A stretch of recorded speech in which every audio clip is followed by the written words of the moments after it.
और अब इस वक्त की बड़ी खबर, सीएम हेमंत सोरेन को फिर से धमकी मिली है। आपको बता दें, सीएम हेमंत सोरेन को जान से मारने की धमकी दी गई है। पुराने मेल आईडी पर ही धमकी मिली है। सीआईडी स्पेशल ब्रांच और साइबर टीम जांच में जुटी हुई है। पहले भी मुख्यमंत्री को धमकी मिली थी और ये दूसरी बार है जब मुख्यमंत्री हेमंत सोरेन को धमकी दी गई है। उनके पुराने ईमेल आईडी पर ही ये धमकी दी गई है। हालांकि इस धमकी की जांच की जा रही है।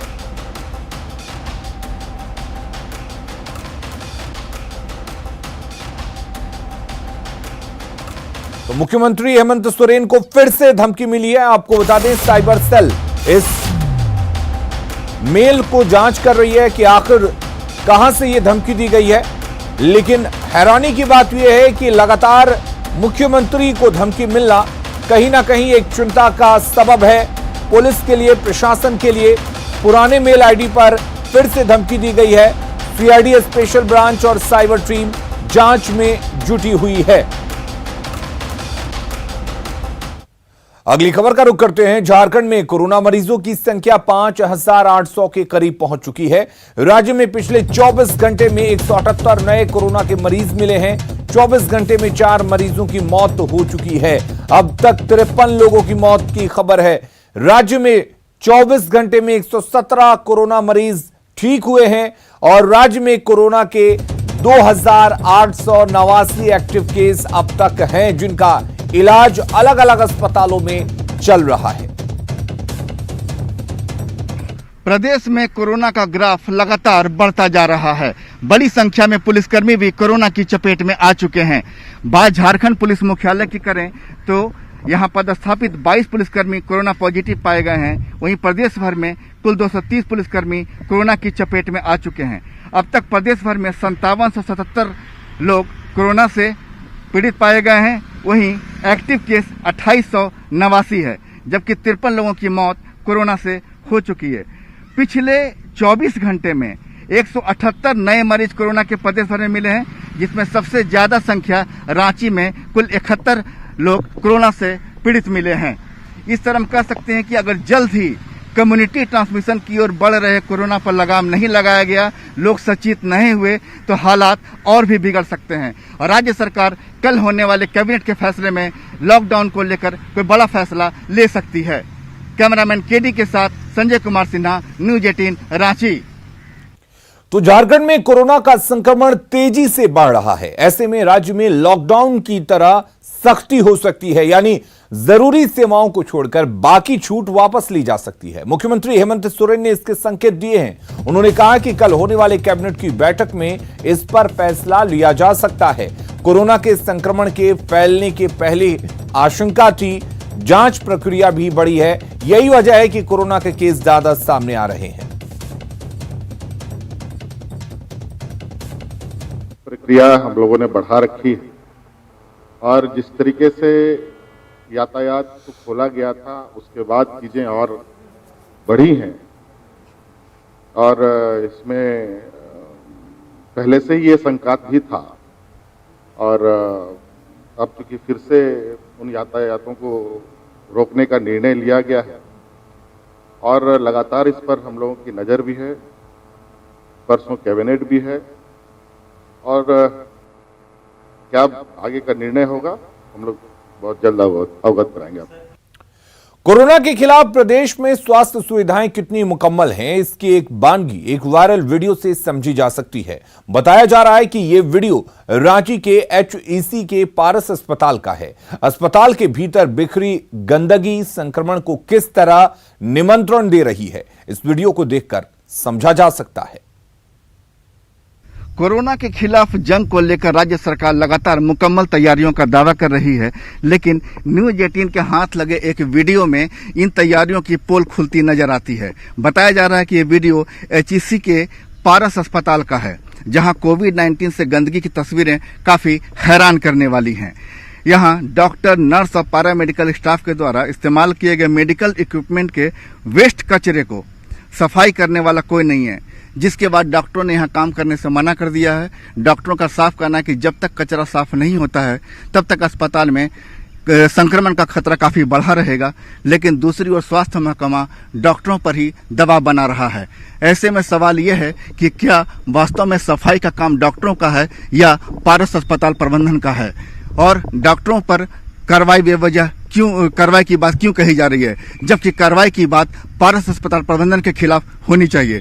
अगर तैयारियों का यही हाल रहा तो क्या कोरोना से हम ऐसे ही निपटेंगे? कैमरामैन केडी के साथ संजय कुमार सिन्हा, न्यूज 18 रांची। प्रदेश में कोरोना का फैलते संक्रमण ने अब सरकारी तैयारियों की परीक्षा लेनी शुरू कर दी है। जिस रफ्तार से संक्रमण का ग्राफ हर दूसरे दिन पूरे राज्य में बढ़ता जा रहा है, क्या उस हिसाब से हमारी तैयारी अस्पतालों और सुविधाओं को लेकर है?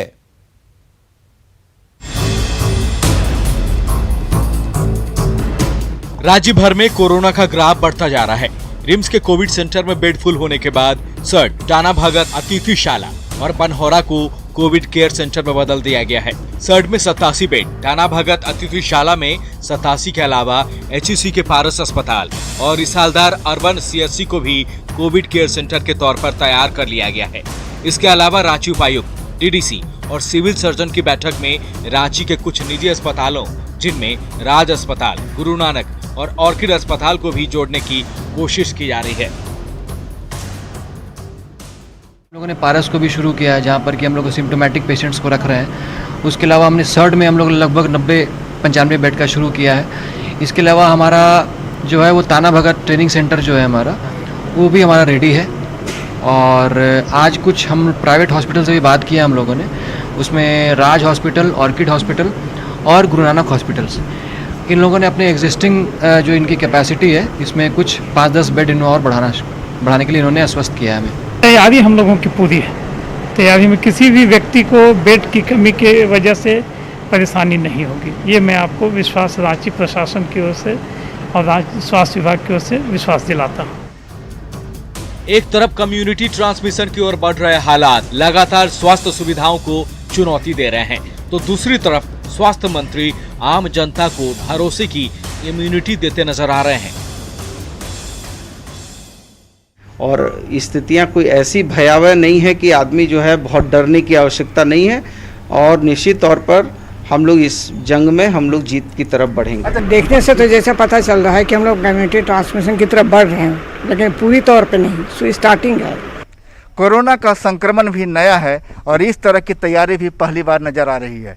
हम इस समय खड़े हैं रांची के सर्ड में, जिसे कोविड-19 सेंटर के रूप में विशेष तौर पर तैयार किया गया है। कुछ 87 यहाँ पर बेड लगाए गए हैं। लिहाजा ऐसे माहौल में तैयारी को परखने के साथ साथ हौसले को भी बढ़ाने की ज़रूरत है, और साथ में यह भी देखना है कि हमारी सरकारी तैयारी कोरोना के संक्रमण की रफ्तार से ज़्यादा है या उसके पीछे पीछे। कैमरामैन केडी के साथ संजय कुमार सिन्हा, न्यूज 18 रांची। गोड्डा सदर अस्पताल की एक शर्मनाक तस्वीर सामने आई है, जिसमें एक मजदूर की मौत के बाद उसे अस्पताल प्रशासन ने छूने से मना कर दिया। मजदूर साहिबगंज में पत्थर खनन का काम करता था और अचानक पेट में दर्द की शिकायत हुई, जिसके बाद स्थानीय डॉक्टर ने कुछ दवा देकर गोड्डा रेफर किया, लेकिन मजदूर अस्पताल पहुंचने से पहले ही मर गया। मजदूर के परिजन शव लेकर अस्पताल के बाहर खड़े रहे, लेकिन कोई एम्बुलेंस शव ले जाने को तैयार नहीं था। परिजन स्ट्रेचर पर शव लेकर इधर उधर घूमते रहे। काफी देर बाद एक निजी एम्बुलेंस शव ले जाने को तैयार हुआ। गैस हो गया था, पेट में दर्द कर रहा था। अच्छा, डॉक्टर बस लाते लाते बस भैया कुछ नहीं बोलने लगा, बस एक्सपायर हो गया। कहाँ से लाए हो उसको? रोगी को लेके कहाँ से आ रहे थे? मीजा चौकी में काम कर रहे थे भैया। कौन चीज में? पहाड़ में। पहाड़ में काम कर रहे थे। जमशेदपुर में कोरोना का प्रकोप बढ़ता जा रहा है। जिले में कोरोना मरीजों की संख्या 800 के पार पहुंच चुकी है। ऐसे में कई सरकारी कार्यालय को बंद कर दिया गया है। वहीं जमशेदपुर पूर्वी के विधायक सरयू राय ने भी बारीडीह स्थित अपने कार्यालय को बंद कर दिया है। साथ ही बिष्टुपुर आवासीय कार्यालय को बंद कर गेट के पास लेटर बॉक्स लगा दिया गया है, जिसमें लोग अपने आवेदन दे सकते हैं। जायजा लिया संवाददाता रंजीत कुमार ओझा ने। नगरी जमशेदपुर में कोरोना के जो मरीज है उनकी संख्या दिन प्रतिदिन बढ़ती जा रही है, और अभी हम बताएंगे 800 से यह पार हो चुका है संख्या, जिसको देख करके वो तमाम हर जिला कार्यालय हो चाहे किसी का भी कार्यालय हो स्वयं उसको बंद करके और उसके आगे में बॉक्स लगाए गए हैं। जमशेदपुर पूर्वी के विधायक सरयू राय जी का ये आवासीय कार्यालय है बिष्टोपुर का, उसमें हम दिखाएंगे कि यहाँ भी एक बॉक्स लगा दिया गया है। जो भी लोग आए अपना इसमें लेटर डालेंगे तो उनकी जो समस्या है उसका निदान होगा। जमशेदपुर में कोरोना का प्रभाव बढ़ रहा है, कोरोना से होने वाली मौत की संख्या बढ़ रही है। उसमें हम ये खतरा नहीं मोल लेना चाहते हैं कि हमारे साथ काम करने वाले कार्यकर्ताओं का समूह भी इससे प्रभावित हो जाए। इसलिए हमने बारीडीह में हमारे विधानसभा का जो ऑफिस है उसको बंद कर दिया है। वहाँ भी और यहाँ भी दोनों जगह हमने सूचना लगवा दिया है कि हमारा टोल फ्री नंबर है, उसके अलावा मोबाइल नंबर है, व्हाट्सएप नंबर है, आप इन सब से संपर्क में रहिए। हमने एक पोर्टल डेवलप किया है, उसके माध्यम से जो भी सूचना हमारे यहाँ आएगी, हमारे यहाँ से कोई ना कोई व्यक्ति आपके यहाँ जाएगा, आपकी समस्या को सुनेगा। अब लोगों को हमारे यहाँ भीड़ लगाकर आने की जरूरत नहीं है। न्यूज 18 के लिए जमशेदपुर से रंजीत कुमार ओझा। दर्शकों से अपील, समूचा देश कोरोना के संक्रमण से जूझ रहा है। आपके प्रदेश में भी कोविड-19 तेजी से पांव पसार रहा है। हर रोज सैकड़ों मामले सामने आ रहे हैं। इस वक्त मौसम भी तेजी से बदल रहा है। सर्दी, जुकाम और सामान्य फ्लू होना आम बात है। ऐसे में कोरोना वायरस से बचने की बड़ी चुनौती है। हालात से निपटने के लिए कई जगहों पर अनलॉक के बाद दोबारा से लॉकडाउन कर दिया गया है। मकसद यही कि लोगों तक संक्रमण ना पहुंचे, हम और आप महफूज रहें। न्यूज 18 आप तमाम दर्शकों से अपील करता है कि सरकार के बनाए नियमों का सख्ती से पालन करें। अपने घरों पर ही रहें, मेहमानों को बुलाने से बचें, सार्वजनिक जगहों पर ना जाएं, अनावश्यक यात्रा करने से बचें। बुखार, सिरदर्द, खांसी, सांस लेने में तकलीफ जैसी परेशानी होने पर फौरन डॉक्टर से संपर्क करें। अपने हाथ अच्छी तरह से धोते रहें। खांसते या छींकते वक्त अपना मुंह ढक लें। सर्दी या फ्लू से ग्रसित लोगों के संपर्क में जाने से बचें। बच्चों और उम्रदराज लोगों का विशेष ख्याल रखें, क्योंकि आपकी थोड़ी सी लापरवाही खुद के साथ ही दूसरों के लिए मुसीबत बन सकती है। इसलिए जागरूक बनिए और सुरक्षित रहिए। अगली खबर का रुख करते हैं। राजभवन की आपत्ति के बाद राजधानी में बनने वाले हरमू फ्लाईओवर निर्माण कार्य पर ग्रहण लग गया है। राजभवन ने नगर विकास विभाग के प्रस्ताव को सुरक्षा दृष्टिकोण से नामंजूर कर दिया है। नगर विकास विभाग ने एनएचआई को निर्माण कार्य का जिम्मा दिया था, जिसके तहत बने नक्शे को राजभवन को भेजा गया था। राजभवन की आपत्ति के बाद कहीं न कहीं प्रस्तावित हरमू फ्लाईओवर निर्माण कार्य पर ग्रहण लगता हुआ दिख रहा है। राजभवन ने सुरक्षा मानकों को ध्यान में रखते हुए इस पर मंजूरी नहीं दी, जिसके बाद से नगर विकास विभाग ने प्रस्तावित हरमू फ्लाईओवर निर्माण कार्य को ठंडे बस्ते में डाल दिया है। कैमरा पर्सन संजय के साथ भुवन किशोर झा, न्यूज 18 रांची। पाकुड़ के दुलियान मराग पर बना चेकपोस्ट एक झोपड़ी में चल रहा है। ऐसे में बरसात के दिनों में कर्मचारियों को काफी परेशानियों का सामना करना पड़ता है। कई बार गुहार लगाने के बावजूद अब तक चेकपोस्ट की बिल्डिंग नहीं बनी।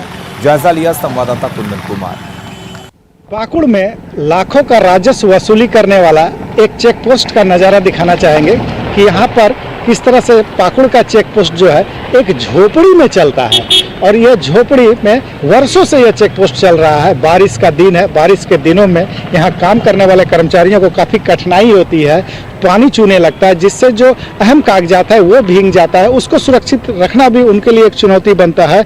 झोपड़ी में काम करने वाले कर्मचारी का शिफ्ट बटा हुआ है, 8-8 घंटा का शिफ्ट में काम करते हैं। और इसके ठीक बगल में एक छोटा सा चाला लगा दिया गया है, जिसमें पुलिस पदाधिकारी तैनात रहते हैं। हालांकि अभी वो नज़र नहीं आ रहे हैं, एक खाली कुर्सी नज़र आ रहा है यहाँ पर। और यहाँ पर जो तमाम समस्याओं के बीच लाखों का राजस्व वसूली करने वाला यह चेक पोस्ट में कर्मचारियों को जो परेशानी हो रही है, उसको लेकर कई बार विभाग पदाधिकारियों से गुहार लगाया है, लेकिन अब तक कुछ नहीं हुआ है। झोपड़ी में 10 वर्ष से भी अधिक यहाँ पर चेक पोस्ट चल रहा है। कुंदन कुमार, न्यूज 18 पाकुड़। खबरें लगातार जारी हैं, जल्द लौटते हैं। और एक बड़ी खबर का रुख करते हैं। कोरोना से एक परिवार खत्म हो गया। धनबाद के परिवार पर कोरोना का कहर टूटा है। एक ही परिवार के 6 सदस्यों की मौत हो गई है। मां और 4 बेटों की पहले ही कोरोना से मौत हो गई थी।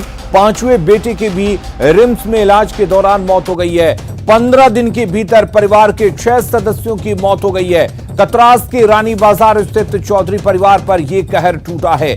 आप अंदाजा लगाइए इस परिवार पर किस कदर मुसीबत आन पड़ी है। इसलिए हम लगातार आपसे अपील कर रहे हैं कि कोरोना को बिल्कुल हल्के में मत लीजिए और सावधान रहिए, अपने घर पर रहिए और खुद को सुरक्षित रखिए।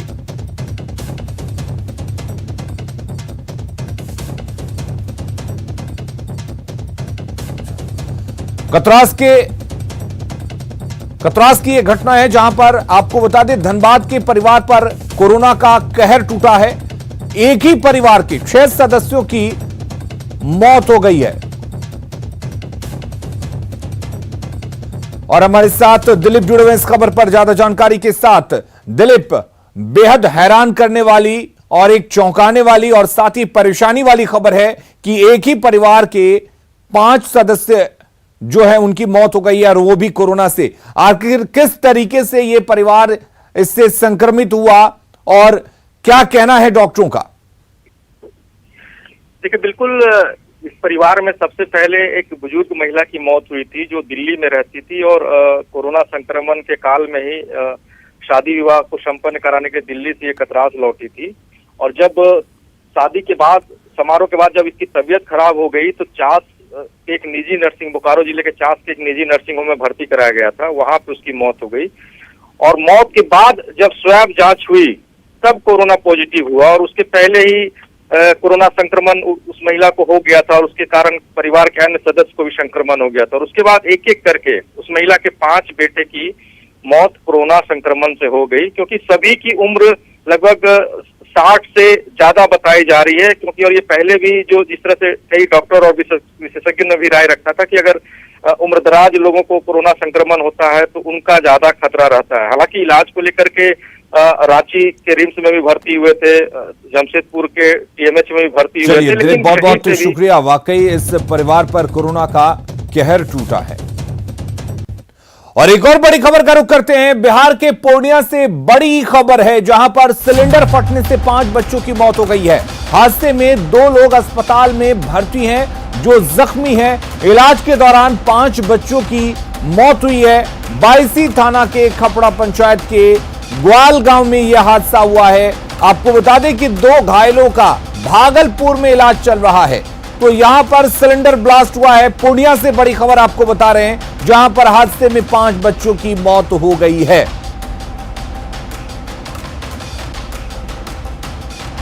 तो पूर्णिया से बड़ी खबर जहां पर एक सिलेंडर के फटने से 5 बच्चों की मौत हो गई है। हालांकि 2 लोग जख्मी हैं जिनको इलाज के लिए अस्पताल में भर्ती कराया गया है। भागलपुर में उनका इलाज चल रहा है। आपको बता दें कि 5 बच्चों की मौत हुई है और 2 लोग जो जख्मी हुए हैं उनको भागलपुर अस्पताल में भर्ती कराया गया है। पूर्णिया की यह घटना है जहां पर 5 बच्चों ने दम तोड़ दिया है सिलेंडर फटने से।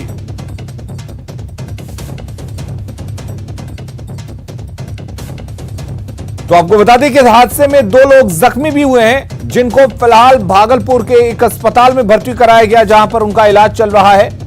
पूर्णिया में सिलेंडर फटता है और 5 बच्चों की मौत हो गई। आपको बता दें इस हादसे में सदर अस्पताल में इलाज के दौरान 5 बच्चों ने दम तोड़ दिया। हादसे में 2 लोग जख्मी भी हुए हैं जिन्हें भागलपुर एक अस्पताल में भर्ती कराया गया है। हमारे साथ कुमार प्रवीण जुड़े हुए इस खबर पर ज्यादा जानकारी के साथ। प्रवीण, आपसे जानना चाहेंगे आखिर कैसे हुआ यह हादसा?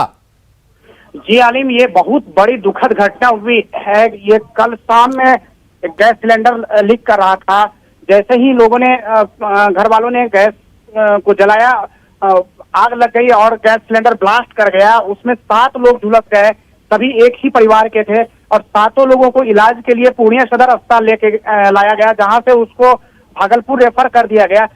एक बच्चे की रात में ही देर रात मौत हो गई थी और 4 बच्चे की मौत रास्ते में ही, भागलपुर जाने के दौरान रास्ते में ही मौत हो गई। कुल 5 बच्चों की इस हादसे में मौत हो गई है, जबकि 2 लोग हैं, एक महिला और एक एक पुरुष, 2 घायल है, दोनों की स्थिति गंभीर है। एक का इलाज भागलपुर में चल रहा है और एक का पूर्णिया के निजी अस्पताल में इलाज चल रहा है। फिलहाल पुलिस मौके पर पहुंची हुई है सदर अस्पताल में और मामले की जांच कर रही है। चलिए, बहुत बहुत शुक्रिया प्रवीण आपका तमाम जानकारी देने के लिए। खबरें लगातार जारी हैं, बने रहिए न्यूज़ 18 बिहार झारखंड के साथ।